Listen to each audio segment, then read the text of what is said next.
अस्सलाम वालेकुम। तुसां लिया किन्ने दा लिया ट्रैक्टर?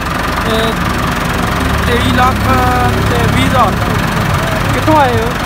थाना वड्डा घरों। हाँ जी, थाना वड्डा घर तहसील बाजिला ननकाना साहब। केह्ड़े टायरां च मिली तुसें? हाँ जी, केह्ड़े टायरां च मिली? ये जी जनरल टायर। केह्ड़े कम्म च इस्तेमाल करना तुसें? जिमींदार जिमींदार वाले कम्म।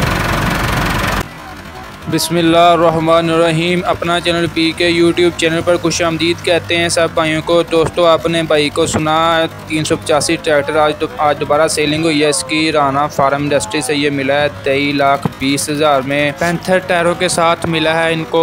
और अभी आपको बताते जाएंगे जितनी वगैरह भी सेलिंग वगैरह होगी आपके साथ शेयर की जाएगी। कौन सा ट्रैक्टर कितने में सेल होता है, 260 का रेट भी इंशाल्लाह आपको नेक्स्ट वीडियो में वो भी आपके साथ शेयर करेंगे। तो जो भी न्यू हमारे चैनल पर उनसे गुजारिश है कि चैनल को लाजमी सब्सक्राइब करें ताकि आप हमारे साथ जुड़े रहें और मार्केट का डेली रेट आपको मिलता रहे, आप अपडेट रह सकें मार्केट के बारे में। इंशाल्लाह मिलते हैं दोबारा एक नई वीडियो के साथ। तब तक हमें इजाज़त दें। खुदा हाफिज़।